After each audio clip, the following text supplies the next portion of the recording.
নমস্কার। আজ আমরা একটা বেশ সংবেদনশীল বিষয় নিয়ে কথা বলবো। ১৯৯৭ সালে সদ্গুরুর স্ত্রী বিজয় কুমারী, যাকে বিজ্জিমা বলা হয়, তার মৃত্যু ঘিরে যে বিতর্কগুলো রয়েছে সেগুলোর গভীরে একটু ঢোকার চেষ্টা করব।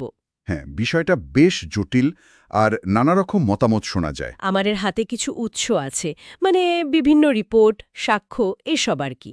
আমরা চেষ্টা করব এই তথ্যগুলো বিশ্লেষণ করে একটা স্পষ্ট ছবি তুলে ধরতে। একদম। তো শুরুতেই যে প্রশ্নটা আসে, মানে সবচেয়ে গুরুত্বপূর্ণ যে অভিযোগটা, সদ্গুরু কি তার স্ত্রীর মৃত্যুর জন্য কোনোভাবে দায়ী? উৎসগুলো দেখলে দুটো দিকই উঠে আসে, মানে হ্যাঁ বা না। যদি আমরা পুলিশি তদন্ত বা সেই সময় সাক্ষ্য দেখি, তাহলে উত্তরটা একরকম দাঁড়ায়। দাঁড়ায় না, তাই তো? হ্যাঁ, মানে প্রাথমিক তদন্ত আর উপস্থিত সাক্ষীদের বয়ান অনুযায়ী উত্তরটা না। কিন্তু যেহেতু অভিযোগটা উঠেছে আর দীর্ঘ সময় ধরে চলছে, তাই প্রশ্নটা থেকেই যায়, কিভাবে সত্যিটা জানা যাবে? ঠিক, এখানেই তো সমস্যাটা। মানে যারা ঘটনার সময় ছিলেন তারা প্রায় সবাই বলছেন এটা মহাসমাধি। যোগীদের স্বেচ্ছায় দেহত্যাগ। কিন্তু পরে বেশ কিছুটা সময় পর থেকে অন্য কথা শোনা যেতে শুরু করল, হত্যার অভিযোগও উঠল। এখানেই পুলিশি তদন্তের রিপোর্টটা খুব গুরুত্বপূর্ণ। উৎসগুলো বলছে প্রচুর লোক ছিলেন তখন, মানে শত শত লোক, অনেকেই একে অপরের পরিচিতও নন। আচ্ছা। তাদের সাক্ষীর ভিত্তিতেই পুলিশ তদন্ত করে, আর রিপোর্টে স্পষ্ট বলা আছে, মানে কোনো সন্দেহজনক কিছু পাওয়া যায়নি। সুতরাং আইনের চোখে বা প্রাথমিক তদন্তের চোখে দেখলে উত্তরটা পরিষ্কার, না, তিনি দায়ী নন। কিন্তু এই মহাসমাধি ব্যাপারটা অনেকের কাছেই তো এই ধারণাটা পরিষ্কার নয়। উৎসগুলোতে এর ব্যাখ্যা আছে কিছু? হ্যাঁ, আছে বৈকি। যোগশাস্ত্রে এটা একটা পরিচিত ধারণা।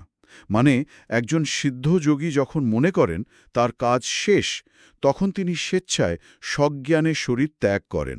ও আচ্ছা। উদাহরণও দেওয়া হয়েছে উৎসগুলিতে। যেমন ধরুন পরমহংস যোগানন্দ, স্বামী যুক্তেশ্বর গিরি, আনন্দময়ী মা, এদের কথা বলা আছে। এমনকি স্টিভ জবসের জীবনেও নাকি যোগানন্দের বইয়ের প্রভাব ছিল। ইন্টারেস্টিং। তবে এটাও সত্যি যে উৎসগুলোও স্বীকার করছে বিজ্জিমায়ের ক্ষেত্রে সেটা সত্যি মহাসমাধি ছিল নাকি অন্য কিছু। এর কোনো অকাট্য প্রমাণ, মানে যাকে বলে ফরেন্সিক বা ওই জাতীয় প্রমাণ, সেটা এখন পাওয়া সম্ভব নয়। ধারণাটা আছে, বিশ্বাস আছে, সাক্ষ্য আছে, কিন্তু প্রমাণটা অন্যরকম। আচ্ছা, সময়টা নিয়েও তো কথা বলা দরকার। এটা 1997-এর ঘটনা, 23শে জানুয়ারি। একদম।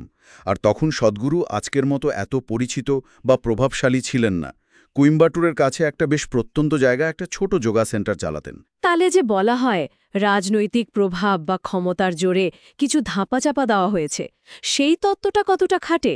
কারণ ডিএমকে বা এআইএডিএমকে যারাই ক্ষমতায় থাকুক, তদন্তে তো কিছুই পাওয়া যায়নি। ঠিক পয়েন্ট। প্রভাব খাটানোর মতো পরিস্থিতি হয়তো ছিল না তখন।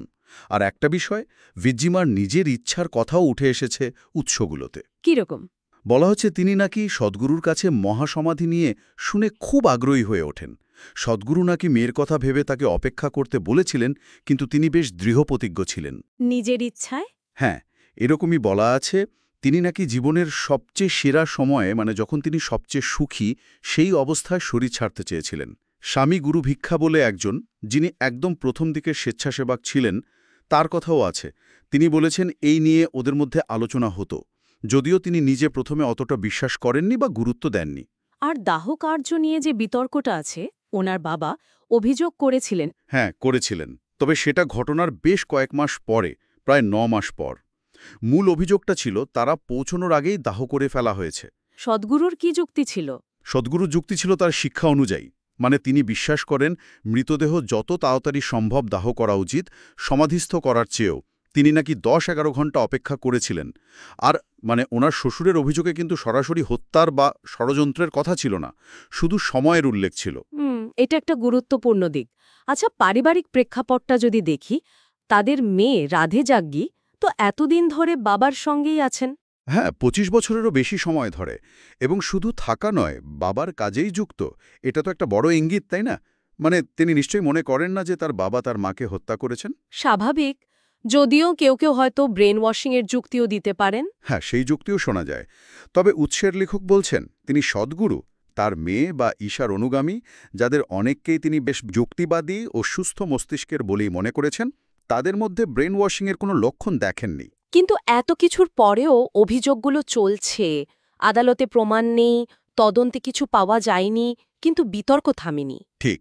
উৎসগুলোতে এটাকে ঐতিহাসিক ব্যক্তিত্বদের সমালোচনার সঙ্গে তুলনা করা হয়েছে। ধরুন যিশু বা বুদ্ধ, তাদের নিয়েও তো নানা কথা চলে। সদ্গুরু নিজেও তো চ্যালেঞ্জ করেছেন প্রকাশ্যে। হ্যাঁ, শুনেছি, বলেছেন 1% দোষী প্রমাণিত হলে দেশ ছাড়বেন। এবং তার ফাউন্ডেশনের ওয়েবসাইটে নাকি এ সংক্রান্ত সমস্ত নথি, মানে পুলিশ রিপোর্ট, তদন্তের ফলাফল ইত্যাদি দেওয়া আছে। উৎসগুলোতে এমনও বলা হয়েছে যে কিছু মিডিয়া বা স্বার্থান্বেষী মহল থেকে এই প্রচারগুলো চালানো হয়। এই বিতর্কের পাশাপাশি তার অন্য কাজগুলোও তো দেখতে হবে, মানে প্রেক্ষাপটটা বোঝার জন্য। অবশ্যই। তার কাজের ব্যাপ্তি তো বিরাট। ঈশা বিদ্যা স্কুল, গ্রামের শিশুদের জন্য, তারপর ধরুন র্যালি ফর রিভার্স, কাবেরী কলিংয়ের মতো পরিবেশ রক্ষার বড় বড় প্রকল্প, বিশ্বজুড়ে যোগের প্রচার, ভারত সরকার পদ্মবিভূষণ দিয়েছে। হ্যাঁ, এই কাজগুলো তো তার জীবনের অংশ। তার সমর্থকরা মনে করেন এই কাজগুলোই তার বিরুদ্ধে ওঠা ভিত্তিহীন অভিযোগের জবাব। তাহলে আমরা যদি পুরো আলোচনাটা এক জায়গায় আনি, কি দাঁড়াচ্ছে? পুলিশের তদন্ত বলছে সন্দেহজনক কিচ্ছু নেই। ঘটনার সময়ে সাক্ষীরা বলছেন মহাসমাধি। দাঙ্গকার্যের সময় নিয়ে একটা প্রশ্ন ছিল, যার ব্যাখ্যাও দেওয়া হয়েছে। কিন্তু একই তথ্য নিয়ে একেবারে বিপরীত দুটো ন্যারেটিভ তৈরি হয়েছে, যা আজও চলছে। একদম। আর শেষে এসে উৎসগুলো একটা খুব ইন্টারেস্টিং প্রশ্ন তুলেছে। সেটা হলো, যদি সত্যি ধ্যানলিঙ্গ প্রতিষ্ঠার পর ভিজিমা এবং সদ্গুরু দুজনেই শরীর ছাড়ার কথা ভেবে থাকেন বা আলোচনা করে থাকেন, তাহলে ভিজিমার জীবনের একদম শেষ পর্যায়ে তার বাবা মা কোয়েম্বাটুরে তার কাছে ছিলেন না কেন? ও, এটা তো ভাবার মতো বিষয়। মানে অভিযোগটা তো অনেক পরে দায়ের করা হয়েছে। তার আগে ওই সময়টাতে তাদের সম্পর্ক কেমন ছিল, বা এই মহাসমাধির ধারণা নিয়ে তাদের তৎকালীন মনোভাব কী ছিল, এই প্রশ্নটা কিন্তু একটা বড় ফাঁক রেখে যায়। এটা নিয়ে হয়তো আরও জানার বা ভাবার অবকাশ আছে। সত্যি একটা অন্য দৃষ্টিকোণ থেকে সোচনের মতো বিষয়।